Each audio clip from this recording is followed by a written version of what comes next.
গতকাল রাতে আম্মা দ্বিতীয় বিয়ে করেছেন আমার স্কুল টিচারকে, যে আমাকে নানার বাড়ি থাকতে বাসায় এসেও প্রাইভেট পড়াতো। এই কথাটি আজকে খালা আমাকে ফোনে জানালো।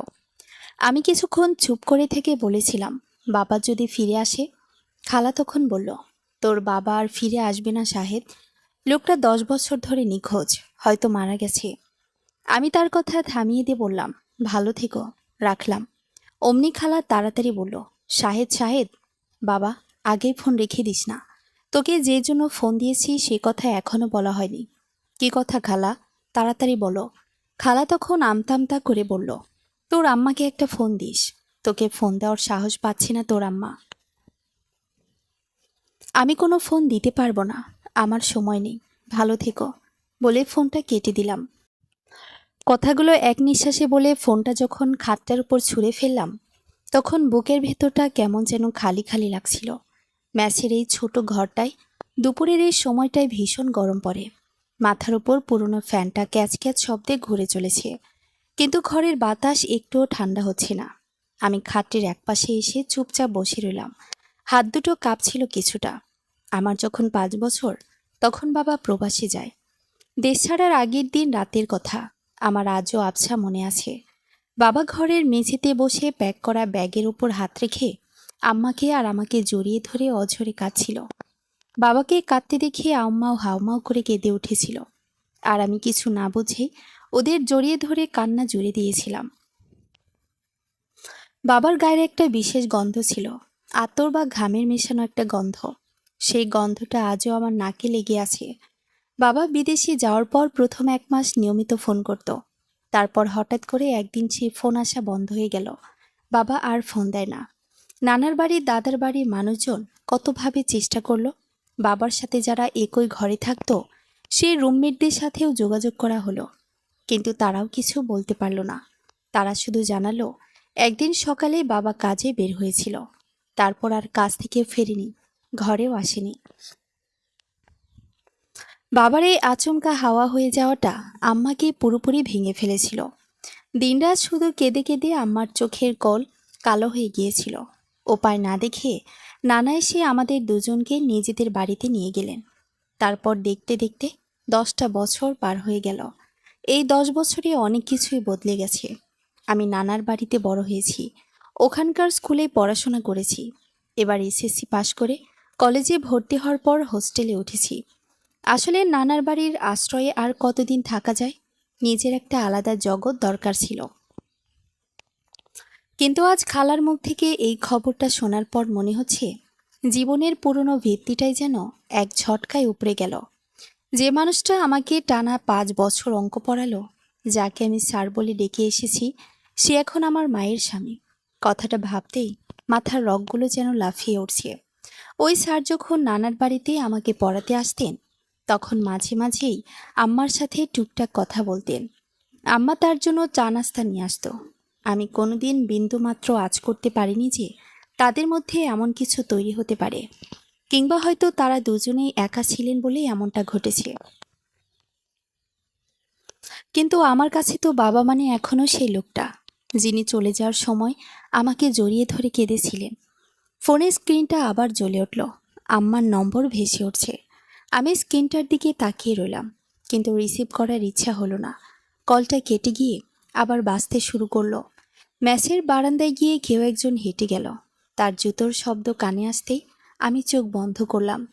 চোখ দুটো কেন যেন ভীষণ জ্বালা করছে। আম্মা ফোনটা কেন করছে? আমাকে সান্ত্বনা দিতে, নাকি নিজের অপরাধ বোধ হালকা করতে? যে মানুষটা 10 বছর ধরে স্বামীর পথ চেয়ে বসেছিল, সে কি এত সহজেই অতীতকে মুছে ফেলতে পারল? খাট থেকে উঠে দাঁড়িয়ে জানালার পাশে গিয়ে দাঁড়ালাম। বাইরের নিচের গলিতে দুটো ছোট ছেলে ফুটবল নিয়ে দৌড়াদৌড়ি করছে। ওদের হাসির শব্দ ভেসে আছে। ঠিক এই বয়সে আমার জীবনটাও এমন স্বাভাবিক হতে পারত। বাবার নিখোঁজ হওয়া আর আজকের এই নতুন সত্যিটা, দুটোর মাঝে দাঁড়িয়ে আমি নিজেকে খুব একা বোধ করছি। মোবাইলটা টেবিলের উপর বাজতেই থাকলো। আমি ফোনটার দিকে এক পা বাড়ালাম, তারপর আবার থেমে গেলাম। এই মুহূর্তে আমার গলার আওয়াজ শুনলে আমি কি বলবো? তাকে কি হাসি মুখে বলবো, খুব ভালো কাজ করছো আম্মা? নাকি রাগ দেখাবো? নাকি জিজ্ঞেস করব, তুমি কি বাবার জন্য আর কিছুদিন অপেক্ষা করতে পারতে না? কোনো প্রশ্নেরই সহজ উত্তর এলো না। আমি ধীর পায়ে দরজার দিকে এগিয়ে গেলাম। ঘরে আর একা একা থাকা সম্ভব হচ্ছে না। অন্তত বাইরের ভিড়ে মিশে গেলে হয়তো ভেতরের এই তোলপাড় খানিকটা কমবে। কিন্তু ঘর থেকে বের হওয়ার আগেই পকেট থেকে পার্সটা বের করতে গিয়ে হাতে লাগলো একটা পুরনো কাগজ। পার্সের চেন খুলতেই বেরিয়ে এলো বাবার সেই একমাত্র ছবিটা, যা বিদেশে যাওয়ার আগে তোলা হয়েছিল। ছবিতে বাবা হাসছে, পাশে ছোটবেলার আমি। ছবিটার দিকে তাকিয়ে আমি মনে মনে শুধু একটা কথাই ভাবলাম, বাবা, তুমি সত্যি কোথায় হারিয়ে গেলে? বাবার পুরনো ছবিটার দিকে তাকিয়ে সিদ্ধান্ত নিলাম, আমাকে এই জায়গা থেকে কিছু দিনের জন্য দূরে যেতে হবে। মনটাকে শান্ত করার জন্য অন্য কোনো জায়গা এই মুহূর্তে আমার জানা নেই। ঠিক ওই সময় মনে পড়ে গেল দাদার কথা। গত কয়েকদিন ধরে দাদা আর দাদি আমাকে তাদের বাড়িতে ঘুরে আসার জন্য বারবার অনুরোধ করেছিলেন। নানার বাড়িতে মানুষ হলে রক্তের টান বলে তো একটা কথা থাকে। শহরের এই দম বন্ধ করা কোলাহল আর মনের ভেতর জমা হয়ে থাকা বিষাদ থেকে বাঁচতে আমি সিদ্ধান্ত নিলাম গ্রামের উদ্দেশ্যে রওনা হওয়ার। বাসে ওঠার পর থেকে পুরোটা পথ আমি জানালার বাইরে তাকিয়ে রিকশা, গাছপালা আর অচেনা মানুষের ভিড় দেখলাম। কিন্তু মনের ভিতর এক সেকেন্ডের জন্য শান্তি পেলাম না। কয়েক ঘন্টা জার্নি করে যখন দাদার বাড়ির উঠোনে পা রাখলাম, তখন বিকেল গড়িয়ে সন্ধ্যা নামছে। আমাকে হুট করে সামনে দাঁড়িয়ে থাকতে দেখে দাদির চোখ মুছে দৌড়ে এলেন। জড়িয়ে ধরে মাথায় হাত বুলিয়ে দিতে দিতে বললেন, কতদিন পর আইলি ভাই আমার। দাদা লাঠি ভর দিয়ে এসে দাঁড়ালেন, তার চোখেও জল। তারা কিন্তু মায়ের ওই দ্বিতীয় বিয়ের খবরটা ইতিমধ্যেই জেনে গেছেন। খবর তো আর চাপা থাকে না। কিন্তু আশ্চর্যজনকভাবে তারা আমাকে একটা প্রশ্নের মুখেও ফেললেন না, কোনো খোঁটা দিলেন না, মায়ের কোনো নিন্দাও করলেন না। হয়তো তারা বুঝতে পেরেছিলেন এই মুহূর্তে কোনো আলোচনা বা সান্ত্বনা আমার ভেতরের ক্ষতটাকে আরও বাড়িয়ে দেবে। এই চুপ থাকাটাই ছিল তাদের সবচেয়ে বড় ভালোবাসা। রাত একটু গভীর হলে আমি আমাদের সেই পুরনো ঘরটার দিকে গেলাম, যেখানে অনেক বছর আগে বাবা, মা আর আমি একসাথে থাকতাম। ঘরটা দীর্ঘদিন ধরে তালাবদ্ধ হয়ে পড়েছিল। দরজা খুলতেই নাকের ভেতর এক ধরনের পুরনো স্যাঁতস্যাঁতে ধুলোর গন্ধ এসে লাগলো। আসবাবপত্রগুলোর উপর ধুলোর মোটা আস্তরণ পড়ে আছে, যেন সময়টা এখানে এসে একদম থেমে গিয়েছিল। পকেটের ফোন বের করে ফ্ল্যাশলাইট জ্বেলে ঘরের চারপাশটা দেখতে লাগলাম। দেয়ালের এক কোণায় চোখ যেতেই বুকটা ছ্যাদ করে উঠল। দেয়ালের একদম মাঝখানে একটা বড় কাঠের ফ্রেম ঝুলছে। সেখানে ঝোলানো বাবা, মা আর ছোটবেলার আমার একসাথে তোলা একটা হাসি উজ্জ্বল ছবি। ছবিতে বাবার এক হাত মায়ের কাঁধে, অন্য হাত দিয়ে আমাকে ধরে আছেন। ছবিটার দিকে তাকিয়ে থাকতে থাকতে কখন যে চোখে জল চলে গাল বেয়ে নিচে নেমে এলো আমি টেরই পেলাম না। খুব আস্তে করে বিড়বিড় করে বললাম, তোমাদের দুইজনকে হয়তো আর এই জীবনে এভাবে একসাথে হাসতে দেখতে পাবো না। বুকের ভেতর জমে থাকা কষ্টটা যেন চোখ দিয়ে ঝরিয়ে পড়ছিল। আমি পকেট থেকে মোবাইলটা বের করলাম। হালকা কাপা হাতে সেই ছবিটার একটা স্পষ্ট ছবি তুলে নিলাম আমার ফোনে। মনের ভেতর একটা কথা স্পষ্ট হয়ে উঠল, সময় যতই পার হোক এই ঘরের দেওয়ালে ঝুলতে থাকা স্মৃতির ছবিটা সারা জীবন এভাবেই রয়ে যাবে। এটাকে কেউ মুছে ফেলতে পারবে না। দাদার বাড়িতে 4-5টা দিন দেখতে দেখতেই কেটে গেল।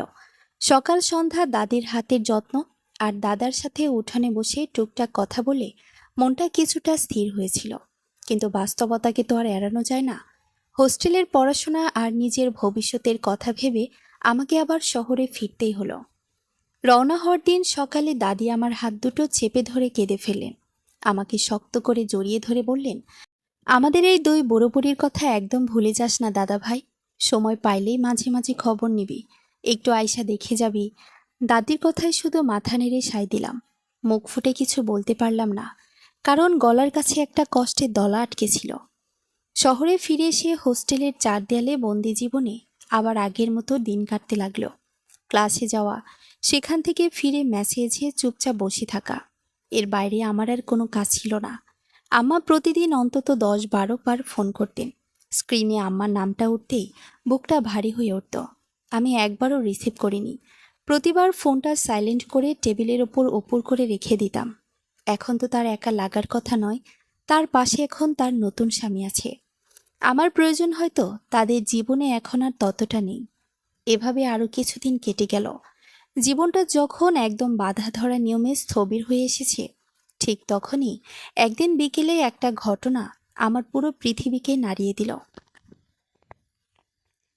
সেদিন বিকেলে হোস্টেলের ঘরে শুয়ে একটা বই উল্টে পাল্টে দেখছিলাম। এমন সময় দরজায় নক করে দারোয়ান চাচা এসে দাঁড়ালেন। তিনি আমাকে উদ্দেশ্য করে বললেন, এখানে শাহেদকে? আমি খাটে বসে পড়া শেষ করে দাঁড়িয়ে বললাম, আমি শাহেদ। কি দরকার চাচা? দারোয়ান চাচা দরজার বাইরে হাত উঁচিয়ে বললেন, তোমার সাথে দেখা করতে একজন লোক এসেছে। নিচে অভ্যর্থনা কক্ষে বসে আছে, একটু নিচে আসো। আমি বেশ অবাক হলাম। আমার সাথে আবার কে দেখা করতে আসবে? এ শহরে আমার তেমন ঘনিষ্ঠ পরিচিত মানুষ নেই। ম্যাসের সিঁড়ি দিয়ে ধাপে ধাপে নিচে নামতে নামতে মাথার ভেতর নানা রকম চিন্তা ঘুরপাক খেতে লাগলো। আম্মা কি শেষে নিজেই চলে আসলো নাকি? মনটা বিষিয়ে উঠল। ভাবলাম, আম্মা যদি এসে থাকে তবে আমি সোজা মুখ ফিরিয়ে ঘরে চলে আসব, কোনো কথা বলবো না। সিঁড়ি পার হয়ে নিচে নেমেই দারোয়ান চাচার ঘরের দিকে এগোলাম। দূর থেকে দেখলাম দারোয়ানের কাঠের পুরনো চেয়ারটায় একটা লোক উল্টো দিকে মুখ করে বসে আছেন। লোকটার গায়ে একটা মলিন জামা, কাঠটায় একটু ঝুঁকে আছে। দারোয়ান চাচা আমাকে দেখতে পেয়ে লোকটিকে উদ্দেশ্য করে জোরে বলে উঠলেন, এই যে ভাই, শাহেদ এসে গেছে। চাচার কথা শুনে চেয়ারে বসে থাকা লোকটি ধীরগতিতে আমার দিকে ঘুরলেন। আর ঠিক সেই মুহূর্তে যেন আমার মাথার উপর পুরো আকাশটা ভেঙে পড়ল। আমার চারপাশের পরিবেশ, শহরের কোলাহল, ম্যাচের বারান্দার আলো, সবকিছু এক নিমিষেই থমকে গেল। আমার পুরো পৃথিবীটা যেন চোখের সামনে এক চক্কর দিয়ে উঠল। আমার মুখ দিয়ে কোনো শব্দ বের হলো না। কথা বলার সামান্য শক্তিটুকু যেন নিমিষের মধ্যেই হারিয়ে ফেললাম। আমার সামনে যিনি দাঁড়িয়ে আছেন তিনি আমার বাবা। বাবার চেহারা অনেক বদলে গেছে। মুখে অনেক দিনের অযত্নে বেড়ে ওঠা এলোমেলো পাকা কালো দাড়ি, গাল দুটো ভাঙা, চোখের নিচে গভীর কালচে দাগ। পরনের জামাটা পুরনো আর উস্কো খুস্কো হলেও মানুষটাকে চিনতে আমার এক সেকেন্ডও সময় লাগলো না। 10 বছর আগে যে লোকটা আমাকে জড়িয়ে ধরে কেঁদে প্রবাসে চলে গিয়েছিলেন, আর কোনো দিন ফিরে আসেনি, তিনি আজ আমার ঠিক কয়েক হাত দূরেই দাঁড়িয়ে আছেন। বাবার চোখ দুটো আমার দিকে স্থির হয়ে আছে। সেখানে কোনো ভাষা নেই, আছে কেবল এক গভীর শূন্যতা আর অপরাধবোধ। আমি শক্ত হয়ে দাঁড়িয়ে রইলাম। হাত পা যেন বরফের মতো ঠান্ডা হয়ে জমাট বেঁধে গেছে। আমার চোখের সামনে যেন পুরো পৃথিবীর সমীকরণগুলো মুহূর্তের মধ্যেই ওলটপালট হয়ে যাচ্ছিল। যে মানুষটাকে 10 বছর ধরে মারা গেছে বলে জেনে এসেছি, যার কোনো হদিস ছিল না, সে আজ আমার সামনে দাঁড়িয়ে। প্রবাসে যাওয়ার আগের দিন রাতের সে আতর আর ঘামের চেনা গন্ধটা যেন এই উস্কো খুস্কো জীর্ণ মানুষটার ভেতরেও ফুটে বের হচ্ছিল। বাবা কাঁপা কাঁপা গলায় বলে উঠলেন, শাহেদ। মাত্র একটা শব্দ, কিন্তু এই একটা শব্দের ভেতরে ছিল 10 বছরের জমে থাকা যন্ত্রণা, হাহাকার আর সন্তানের কাছে ফেরার আকুলতা। বাবা দুপায়ে এগিয়ে এসে আমাকে শক্ত করে বুকের সাথে জড়িয়ে ধরলেন। আমার বাঁধ ভাঙা কান্না আর আটকে রাখা সম্ভব হলো না। এতক্ষণ বুকের ভেতর জমে থাকা সব রাগ, অভিমান আর কষ্ট এক লহমায় গলে জল হয়ে গেল। আমি বাবাকে 2 হাতে আঁকড়ে ধরে অঝরে কাঁদতে লাগলাম। 10টা বছর আমি বাবার ছায়া ছাড়া বড় হয়েছি। নানা বাড়ির আশ্রয় থেকে নিজের ভেতরের শূন্যতাকে লুকিয়ে রেখেছি। আজ বাবার বুকের ভেতর মুখ গুজে মনে হলো অবশেষে আমার নিজের একটা আশ্রয় খুঁজে পেলাম। বাবা আমার মাথায় হাত বুলিয়ে দিলেন, তারপর আমার কপালে একটা দীর্ঘ চুমু খেলেন। তার হাত দুটো কাঁপছিল, চোখের কোণে গড়িয়ে পড়া জল এসে মিশছিল তার এলোমেলো দাড়ির আড়ালে। তিনি অত্যন্ত স্নেহমাখা গলায় জিজ্ঞেস করলেন, কেমন আছিস বাপ আমার? আমি এক হাতে চোখের জল মুছে বাবার দিকে তাকালাম। তার ভাঙ্গা গাল, মলিন কাপড় আর চোখের নিচের গভীর কালচে ছাপগুলো দেখে বুকের ভেতরটা চুরমার হয়ে যাচ্ছিল। আমি আমতা আমতা করে বললাম, আমি ভালো আছি বাবা, কিন্তু তুমি কেমন আছো? তোমার এই অবস্থা কেন? এতগুলো বছর তুমি কোথায় ছিলে বাবা? কেন একটা বারও আমাদের খবর নাওনি? এক নিঃশ্বাসে আমার কাছ থেকে এতগুলো প্রশ্ন শুনে বাবা মলিন একটা হাসি হাসলেন। সেই হাসির পেছনে ছিল এক পরম ক্লান্তির ছাপ। বাবা আমার কাঁধে হাত রেখে ধীর স্বরে বললেন, সব কথা তোকে বলবো রে বাপ, তবে এখানে না। তুই এখন আমার সাথে বাড়ি চল, আগে বাড়ি যাই। তারপর সব বলছি। বাবার কথা শুনে আমার বুকের ভেতর হঠাৎ একটা মোচড় দিয়ে উঠল।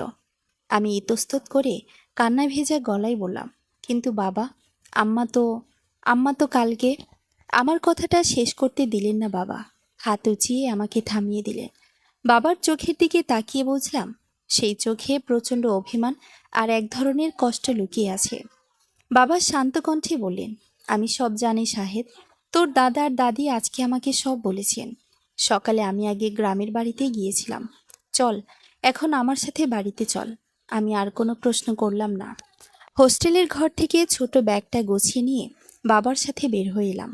বাস জার্নিতে পুরোটা পথ আমরা পাশাপাশি বসেছিলাম। বাবা শক্ত করে আমার একটা হাত ধরে রেখেছিলেন, যেন হাত ছেড়ে দিলেই আমি আবার হারিয়ে যাব। বাস যখন গ্রামের রাস্তার মোড়ে আমাদের নামিয়ে দিল, তখন রাত নেমে এসেছে। বাড়িতে পৌঁছাতে দাদি উঠোনে লাইট হাতে দাঁড়িয়েছিলেন। আমাদের দুজনকে একসাথে ঢুকতে দেখে দাদি আর নিজেকে ধরে রাখতে পারলেন না, ওখানেই কেঁদে উঠলেন। দাদাও বারবার চোখ মুছছিলেন। রাতের খাওয়া দাওয়া শেষে আমরা সবাই দাওয়ায় এসে বসলাম। উঠানের এক কোণে একটা হ্যারিকেন মিটমিট করে জ্বলছিল। বহু বছর পর আমাদের বাড়ির এই পুরনো উঠানটায় আমরা সবাই একসাথে বসেছি, কিন্তু পরিস্থিতিটা কেমন যেন থমকে আছে। কারো মুখে কোনো কথা নেই। অবশেষে নীরবতা ভাঙলেন দাদা। ধীর কণ্ঠে বললেন, সবাই তোকে মৃত বলে ধরে নিয়েছিল। 10 বছর ধরে একটা মানুষ গায়েব, কোনো খোঁজ নেই। কি হয়েছিল তোর সাথে? কোথায় ছিলি এতদিন? দাদার প্রশ্নে বাবা কিছুক্ষণ মাথা নিচু করে বসে রইলেন। তারপর একটা দীর্ঘশ্বাস ফেলে আমাদের দিকে তাকালেন। হারিকেনের আলোয় দেখলাম বাবার চোখের কোণে আবার জল জমে উঠেছে। বাবা অত্যন্ত বিষণ্ণ গলায় বলতে শুরু করলেন, আমি বিদেশ যাওয়ার মাত্র 1 মাস পরের কথা। যে কোম্পানিতে কাজ করতাম, সেখানে একদিন বিশাল অঙ্কের টাকার কিছু দামি মালপত্র চুরি হয়। কে বা কারা সে চুরি করেছিল আমি আজও জানি না, কিন্তু মালিক আর সেখানকার পুলিশ সব দোষ আমার ওপর চাপিয়ে দিল। আমি যে নিরপরাধ, চুরির সাথে আমার কোনো সম্পর্ক নেই, একথা প্রমাণের কোনো সুযোগ আমাকে দেওয়া হয়নি। কথাগুলো বলতে বলতে বাবার গলা ধরে এলো। তিনি একটু থেমে নিজেকে সামলে নিয়ে আবার বলতে লাগলেন, বিনা অপরাধে সে মিথ্যা চুরির অপবাদে আমাকে 10টা বছর জেলে আটকে রাখা হলো। আমার কাছে কোনো পাসপোর্ট ছিল না, আকামা কাড়িয়ে নেওয়া হয়েছিল। কোনো আইনি সাহায্য পাওয়ার মতো টাকা বা লোকও ছিল না সেখানে। একটা অপরিচিত দেশে নিঃসঙ্গ হয়ে খাঁচার পাখির মতো দিন কাটিয়েছি। বাবার চোখ দিয়ে টপ টপ করে পানি গড়িয়ে পড়তে লাগলো। দাদি দাপাদাপি করে কেঁদে উঠলেন, আর আমি বাবার হাতটা শক্ত করে চেপে ধরলাম। বাবা চোখ মুছে বললেন, কয়েকদিন আগে আমার সাজা শেষ হলে তারা আমাকে খালি হাতে দেশে পাঠিয়ে দেয়। জেলখানায় থাকা অবস্থায় প্রতিটা দিন, প্রতিটা রাত আমি শুধু তোদের মুখ দুটো মনে করেই বেঁচেছিলাম। ভেবেছিলাম দেশে ফিরে এসে সব কষ্ট ভুলে আবার নতুন করে সংসার শুরু করব। কিন্তু বাড়ি ফিরে যা শুনলাম, কথাটা শেষ করতে পারলেন না বাবা। আমার দ্বিতীয় বিয়ের সত্যটা যেন তার বুকের ভেতর এক বিষাক্ত তীরের মতো বিঁধে গেছে। আমি বাবার দিকে তাকিয়ে রইলাম। একপাশে আমার নির্দোষ বাবা, যে 10 বছর মিথ্যা অপবাদে জেল খেটে ফিরে এসেছে কেবল আমাদের মুখে একটু হাসি দেখার জন্য। আর অন্যদিকে আমার আম্মা, যে 10 বছরের অপেক্ষা শেষে অবশেষে হার মেনে নিয়ে অন্য একজনের হাত ধরেছেন। এখানে এক গভীর স্তব্ধতা নেমে এলো। আমি বুঝতে পারছি না সৃষ্টিকর্তা আমাদের আর কত কঠিন পরীক্ষার মুখে ফেলবে। রাতের স্তব্ধতা যেন আমাদের চারপাশটাকে আরো ভারী করে তুলেছিল। উঠানের এক কোণে রাখা লাইটটা মিটমিট করে জ্বলছিল, আর আমরা সবাই যার যার জায়গায় নীরব দর্শকের মতো বসেছিলাম। বাবার মুখে পুরো 10 বছরের সেই কঠিন যন্ত্রণার গল্প শোনার পর আমার বুকের ভেতরে তোলপাড় আরও বহুগুণ বেড়ে গিয়েছিল।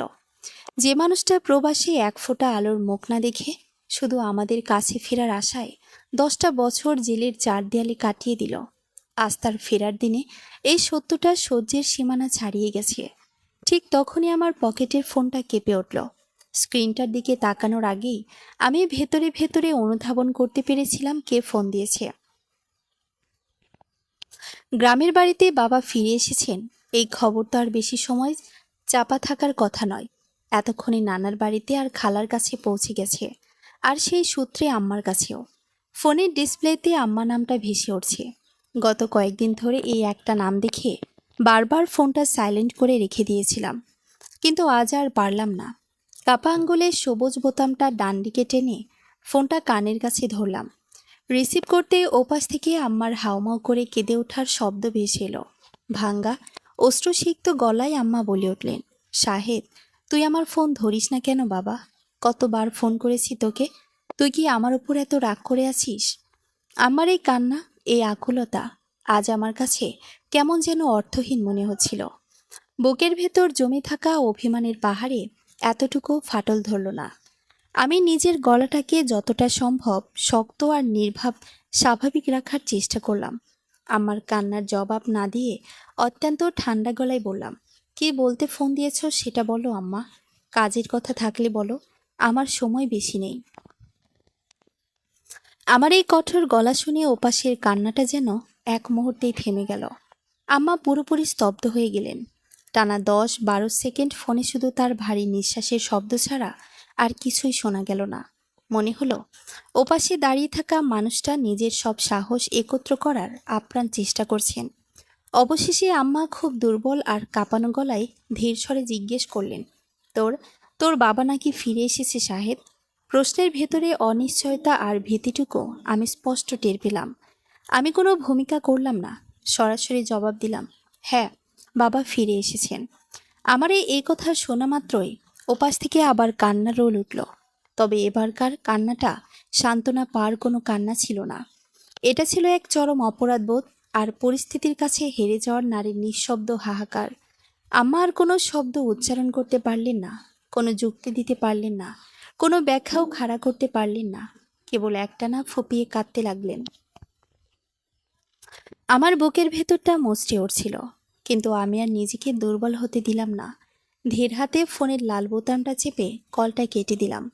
ফোনটা টেবিলের ওপর রেখে আমি ঘরের দাওয়ার পিলারে মাথা ঠেকিয়ে চোখ বন্ধ করে বসে রইলাম। কখন যে বাবা এসে আমার পাশে নিঃশব্দে বসেছেন আমি খেয়াল করিনি। বাবা আমার কাঁধে একটা হাত রাখলেন। তার হাতের স্পর্শটা ছিল ভীষণ উষ্ণ আর পরম মমতাময়। বাবা ধীর স্বরে বললেন, শাহেদ, তোর মায়ের উপর এত রাগ করিস না বাপ, এখানে তোর মায়ের কোনো দোষ নেই। আমি চোখ খুলে অবাক হয়ে বাবার দিকে তাকালাম। যে মানুষটার পুরো জীবনটা তছনছ হয়ে গেল, সে কিভাবে এত সহজে অন্যকে ক্ষমা করার কথা ভাবছে? বাবা একটা দীর্ঘশ্বাস ফেলে উঠানের দিকে তাকিয়ে বলতে লাগলেন, সবাই ভেবেছিল আমি মারা গেছি।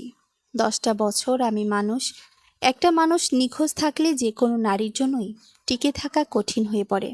সমাজের চোখে তোর নানা বাড়ির চাপে পড়ে হয়তো সে এই পথ বেছে নিতে বাধ্য হয়েছে। আমার অপেক্ষায় তো সে সারা জীবন বসে থাকবে না, তাই না? বাবার মুখ থেকে এই কথাগুলো শুনে আমার চোখের কোণে আবার জল জমতে লাগলো। আমি আর কিছু বলতে পারলাম না। চুপচাপ নিচের দিকে মাথা নিচু করে বসে রইলাম। প্রবাসী জেলের নির্যাতন সয়ে আসা এই মানুষটার হৃদয়টা কতটা বিশাল হলে এমন কথা বলতে পারে তা ভেবে আমার নিজেরই লজ্জা লাগছিল। বাবা কিছুক্ষণ নীরব থেকে আবার আমার দিকে তাকালেন। তার চোখ দুটো বড্ড ক্লান্ত দেখাচ্ছিল। তিনি আমার কাঁধে আবার আলতো করে চাপ দিয়ে বললেন, সকালে একবার আমার সাথে শহরের দিকে যেতে পারবি শাহেদ? আমি মাথা তুলে জিজ্ঞেস করলাম, কোথায় যাব বাবা? বাবা চোখ দুটো মুছে শক্ত গলায় বললেন, উকিলের কাছে যাব। তোর মায়ের বর্তমান সংসারে আমি আর কোনো ঝামেলা সৃষ্টি করতে চাই না। সে নতুন করে জীবন শুরু করেছে, আমি ফিরে এসেছি বলে সেই সংসার ভেঙে যাক, এটা আমি কখনোই চাইব না। আমি কালে উকিলের সাথে কথা বলে তাকে ডিভোর্স পেপার পাঠিয়ে দেব। কথাটা বলেই বাবা একটু থেমে মলিন হাসলেন। যদি আমি কোনোদিন ফিরে না আসতাম, হয়তো এই ডিভোর্সের প্রয়োজনটাই হতো না। কিন্তু আইনিভাবে আর সামাজিকভাবে তার পথটা পরিষ্কার করে দেওয়া এখন আমার দায়িত্ব। বাবার প্রতিটি শব্দ যেন আমার বুকে তীরের মতো গিয়ে বিঁধছিল। একজন মানুষ কতটা নিঃস্ব হলে, কতটা ত্যাগের পরিচয় দিলে নিজের অধিকার এভাবে স্বেচ্ছায় ছেড়ে দিতে পারে। রাতের অন্ধকার আরও গভীর হচ্ছিল। পুরো ঘর জুড়ে এক নির্মম নীরবতা ছেয়ে গেল। কাল সকালে উকিলের কাছে যাওয়ার পরটা আমাদের দুজনের জন্যই কতটা কঠিন হতে চলেছে তা ভেবে আমার গায়ের লোম খাড়া হয়ে উঠল। সারা রাত আমার চোখের পাতায় একটুও ঘুম এলো না। খাটের ওপর এপাশ ওপাশ করতে করতে কখন যে ভোরের আলো ফুটে উঠল টেরই পেলাম না। বুকের ভেতরটা এক অজানা আশঙ্কায় খালি খালি লাগছিল। ঘরের বাইরে এসে দেখি বাবা উঠানের এক কোণে চুপচাপ দাঁড়িয়ে আছেন। বাবার মুখে কোনো কথা নেই, চেহারায় কোনো আবেগ বা উসখুস ভাবও নেই। এক অদ্ভুত নীরবতা যেন তাকে ঘিরে রেখেছে। সকালে একটু গড়াতেই আমি আর বাবা শহরের উদ্দেশ্যে রওনা হলাম। সিএনজিতে পুরোটা পথ বাবা বাইরে তাকিয়ে বসে রইলেন। আশপাশের দোকানপাট, চলন্ত গাড়ি, মানুষের ব্যস্ততা সবকিছুর দিকেই বাবা কেমন অচেনা চোখে তাকিয়ে দেখছিলেন। যে মানুষটা টানা 10টি বছর প্রবাসের জেলখানায় একাকী বন্দী ছিলেন, তার কাছে হয়তো এই চারপাশের স্বাভাবিক পৃথিবীটাও এখন এক বিরাট বিষয়। আমি কয়েকবার বাবার সাথে কথা বলার চেষ্টা করলাম, কিন্তু বাবার শান্ত মুখের দিকে তাকিয়ে আর কিছু বলতে পারলাম না। উকিল সাহেবের চেম্বারে যখন আমরা পৌঁছালাম, তখন সকাল 10টা বাজে। ছোট্ট একটা ঘরের ভেতর চারিদিকে আইনি বই আর ফাইলের স্তূপ। উকিল সাহেব আমাদের বসতে দিয়ে বাবার কাছে পুরো ব্যাপারটা শোনেন। বাবা একদম সোজা ভাষায় বুঝিয়ে বললেন, তিনি তার স্ত্রীর বর্তমান সংসারে কোনো ঝামেলা করতে চান না, কারণ স্ত্রী ও সবাই ধরে নিয়েছিল তিনি মারা গেছেন। তাই আইনিভাবে এবং সামাজিকভাবে সব সম্পর্ক শেষ করতেই তিনি এসেছেন। উকিল সাহেব পেপারস রেডি করে আমাদের সামনে রাখলেন। বাবা কোনো দ্বিধা ছাড়াই এক মুহূর্ত সময় না নিয়ে ডিভোর্স পেপারে সই করে দিলেন। স্বাক্ষর করার সময় বাবার হাতের একটা আঙ্গুলও কাঁপেনি। আমি এক দৃষ্টিতে বাবার দিকে তাকিয়েছিলাম। মনে মনে ভাবছিলাম, যে মানুষটা নিজের জীবনের 10টা বছর প্রবাসের জেলে কাটিয়ে এসে এভাবে ফিরে এলো, সে কতটা নিঃস্ব আর সহজভাবে নিজের সব অধিকার ছেড়ে দিচ্ছে। কোনো রাগ নেই, কোনো ক্ষোভ নেই, শুধু একটা নিঃশব্দ মেনে নেওয়া।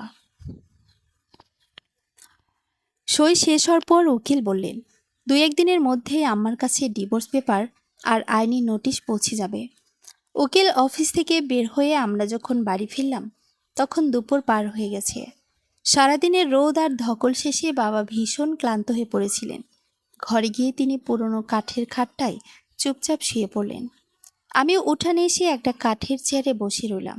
চারপাশটা যেন থমথমে হয়েছিল। ঠিক তার পরদিন দুপুরের ঘটনা। রোদ তখন মাথার ওপর খা খা করছে। আমি উঠানের আম গাছটার নিচে দাঁড়িয়েছিলাম। ঠিক তখনই পকেটের ফোনটা জোরে জোরে বেজে উঠল। পকেট থেকে ফোনটা বের করে স্ক্রিনের দিকে তাকাতে দেখি আম্মার নামটা ভেসে উঠছে। গত কয়েকদিনের মতো এবার আর আমার রাগ হলো না, মনে কোনো ক্ষোভ জন্মালো না, বরং ভেতরে ভেতরে কেমন যেন একটা ভারী কষ্ট অনুভব করলাম। ফোনটা ধরে ধীর পায়ে উঠোনের এক কোণে গিয়ে কানের কাছে নিলাম। ফোন রিসিভ করার সাথে সাথেই ওপাশ থেকে আম্মার কান্নার তীব্র শব্দ ভেসে এলো। ভাঙ্গা গলায় আম্মা হাউমাউ করে কাঁদতে কাঁদতে বলতে লাগলেন, শাহেদ, তোর বাবা এটা কী করলো? ও আমাকে একেবারেই পর করে দিল, আমার কাছে ডিভোর্স পেপার পাঠাইলো। তোর বাবা কি আমাকে একবারের জন্য মাফ করতে পারলো না? আমি কোনো কথা বলতে পারলাম না, মুখের ভেতর ভাষা আটকে গিয়েছিল। চুপচাপ ফোনটা ধরে দাঁড়িয়ে আম্মার আকুতি শুনতে লাগলাম।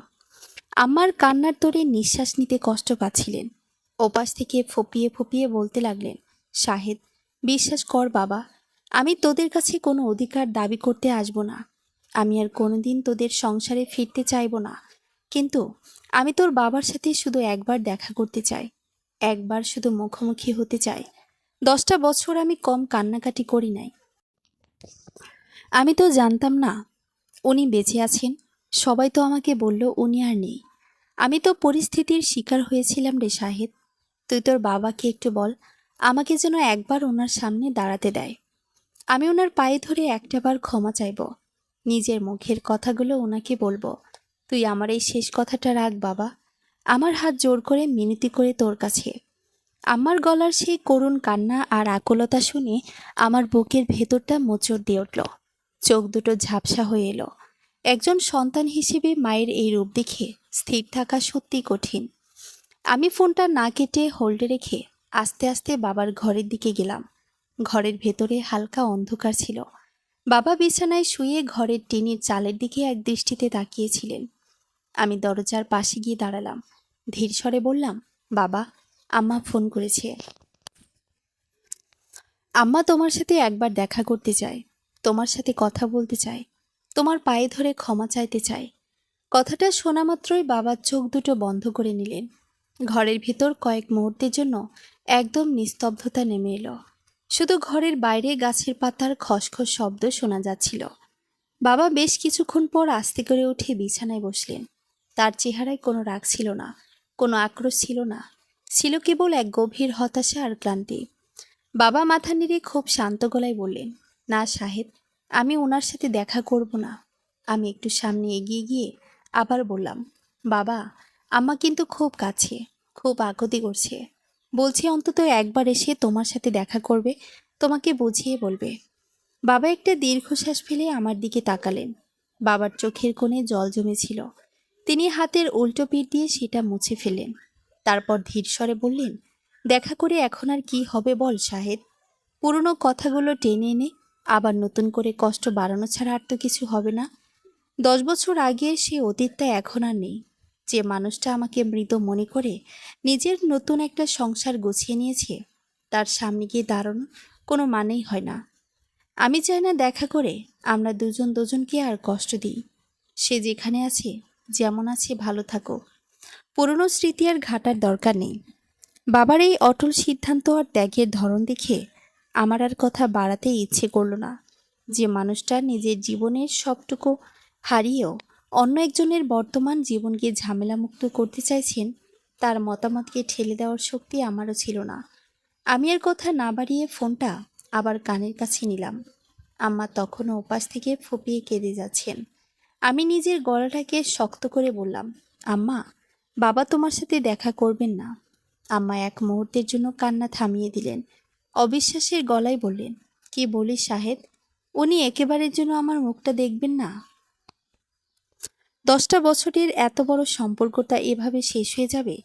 আমি একদম স্পষ্ট গলায় বললাম, না আম্মা, উনি দেখা করবেন না। বাবা চান না তোমার নতুন সংসারে কোনো ঝামেলা হোক। উনি চান তুমি তোমার মতো শান্তিতে সংসার করো। অতীতকে আর টেনে নিয়ে কোনো লাভ নেই। আমাকে আর ফোন দিও না। কথাগুলো শুনে আম্মা আর কিছু বলতে পারলেন না। ওপাশ থেকে শুধু একটা দীর্ঘ এবং কষ্টকর নিঃশ্বাসের শব্দ এলো। কিছুক্ষণ স্তব্ধতার পর খট করে কলটা কেটে গেল। আমি ফোনটা পকেটে রেখে ধীরে ধীরে উঠোনে এসে দাঁড়ালাম। দুপুরের প্রখর রোদ চারপাশটায় ছড়িয়ে আছে, কিন্তু আমার চারপাশটা কেমন যেন ফাঁকা ফাঁকা আর শূন্য লাগছিল। পরিস্থিতির কাছে হেরে গিয়ে মানুষগুলো কিভাবে একে অপরের থেকে চিরতরে দূরে সরে যায়, আজ তা খুব কাছ থেকে দেখলাম। আম্মা ফোনটা কেটে যাওয়ার পর উঠানে যে কতক্ষণ স্তব্ধ হয়ে দাঁড়িয়েছিলাম তা আমার মনে নেই। মাথার ওপর প্রখর রোদ থাকলেও বুকের ভেতরের অনুভূতিগুলো বরফের মতো ঠান্ডা হয়ে আসছিল। 10 বছরের একটা সম্পর্ক, একটা আস্ত পরিবার, সবকিছু এক নিমিষে এভাবে শেষ হয়ে গেল, তা কল্পনা করতে পারিনি। বাবা নিজের কক্ষ থেকে বের হলেন না। ঘর জুড়ে এক গভীর নিস্তব্ধতা রাজত্ব করছিল। বিকেলের দিকে উঠোনের এক কোণে আম গাছটার ছায়ায় বসেছিলাম। প্রবাস থেকে ফেরার পর থেকে বাবার সাথে আমার খুব বেশি কথা হয়নি, তবে প্রতিটি মুহূর্তেই আমি এই মানুষটার ভেতরের গভীর ত্যাগের রূপটা অনুধাবন করতে পারছিলাম। ঠিক তখনই দূর থেকে দেখলাম চেনা দুইজন মানুষকে হেঁটে আসতে দেখলাম। কাছে আসতেই চিনতে পারলাম মেজো মামার খালা। আমার ফোন কেটে দেওয়ার পর যে নানার বাড়ি থেকে কেউ না কেউ ছুটে আসবে তা আমার জানা ছিল, কিন্তু এই মুহূর্তে তাদের ফেস করার মতো মানসিক শক্তি আমার ছিল না। মামা উঠানে পা রাখতে ক্ষুব্ধ গলায় বলে ওঠেন, শাহেদ, তোর বাবা শেষ পর্যন্ত এই কাজটা করতে পারলো? বোনটাকে আমাদের জ্যান্ত মেরে ফেললো। মেজো মামার এই উচ্চকণ্ঠ শুনে বাবা ধীর পায়ে ঘর থেকে বের হয়ে এলেন। বাবাকে দেখে খালার চোখের কোণ বেয়ে জল গড়িয়ে পড়ল। খালার চেহারায় এক চরম অপরাধবোধ আর অনুশোচনার ছাপ স্পষ্ট।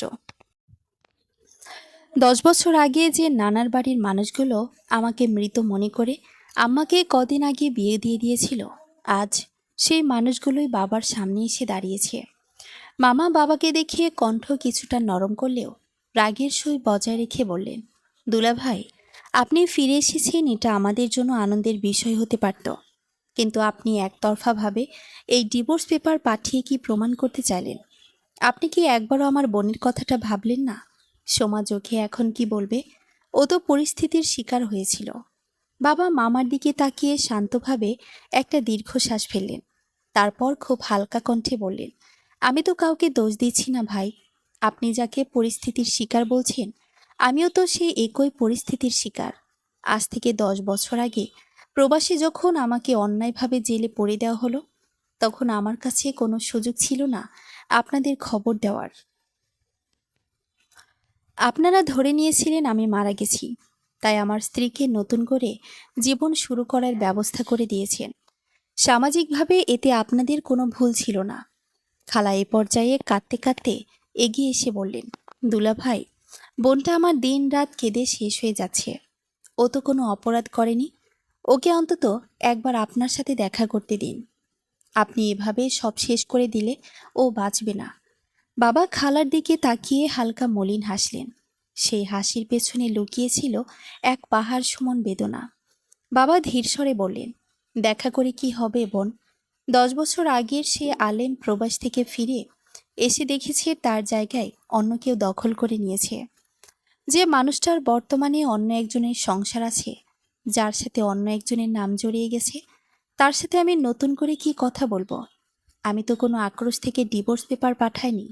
আমি চাই সে আইনিভাবে এবং সামাজিকভাবে একদম মুক্ত হয়ে তার বর্তমান সংসারে শান্তিতে থাকুক। মামার মুখে আর কোনো যুক্তি ছিল না। যে মানুষটা নিজের জীবনের সেরা সময়গুলো জেলে কাটানোর পর ফিরে এসে নিজের স্ত্রী ও সংসারকে অন্যর হাতে ছেড়ে দিয়ে সামাজিকভাবে মুক্তি দিতে চাইছে, তাকে আর কি দিয়ে আক্রমণ করা যায়? বাবা আবার মামার দিকে তাকিয়ে বললেন, আমার জন্য আপনাদের আর ভাবতে হবে না। শাহেদ বড় হয়েছে, ও নিজের দায়িত্ব নিতে শিখেছে। আমি আমার মতো জীবন কাটিয়ে দেব।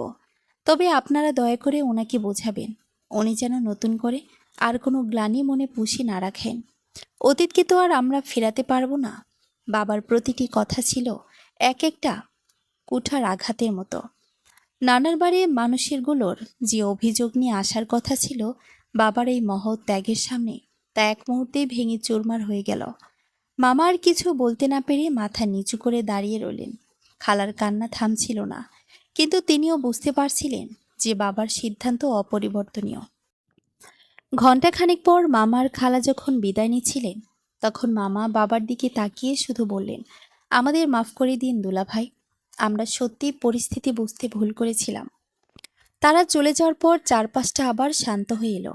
সন্ধ্যা হয়ে যাচ্ছে, চারিদিকে অন্ধকার ছড়িয়ে পড়েছে। আমি বাবার পাশে গিয়ে বসলাম। আমি চেপে রাখা কান্না সামলে বাবাকে জিজ্ঞেস করলাম, বাবা, তুমি সত্যি কতটা সহ্য করতে পারো? তোমার ভেতরের কষ্টটা কি তোমার বুকে বিঁধে না? বাবা আকাশের দিকে তাকিয়ে খুব সহজ গলায় বললেন, কষ্ট তো হয়, কিন্তু ভালোবাসা মানে তো আটকে রাখা নয়। ভালোবাসা মনে কখনো কখনো ছেড়ে দেওয়া। যে মানুষটার সাথে আমার ভাগ্যের সুতোটা 10 বছর আগেই ছিঁড়ে গেছে, তাকে টেনে নিয়ে আর কোনো লাভ নেই। কিছু কিছু গল্প অসম্পূর্ণ থাকাই ভালো, তাতে সম্পর্কের মানটা বজায় থাকে। বাবার মুখের দিকে তাকিয়ে আমার চোখে পানি চলে এলো। প্রবাসী জেলের নির্যাতন আর দীর্ঘ 10 বছরের একাকিত্ব হয়তো বাবার শরীরটাকে নিঃশেষ করে দিয়েছে, কিন্তু তার মনটাকে বানিয়ে দিয়েছে আকাশের মতো বিশাল। আজ জীবনের এই কঠিন মোড়ে এসে আসল বিজয়ীকে আর পরিস্থিতির শিকার হয়ে গিয়ে পরাজিত হলো। মামার খালা চলে যাওয়ার পর উঠানে যে নিস্তব্ধতা নেমে এসেছিল, তা সারা রাত ধরে পুরো ঘরটাকে আচ্ছন্ন করে রাখল। রাতের আধার যখন ঘন হয়ে এলো, আমি বাবার পাশে চুপচাপ বসে রইলাম। বাবার কথাগুলো তখনও আমার কানে বাজছিল। কিছু কিছু গল্প অসম্পূর্ণ থাকাই ভালো, কিন্তু সন্তান হিসেবে আমার বুকের ভেতরে জমে থাকা কষ্টটার শেষ কোথায় তা আমি জানতাম না।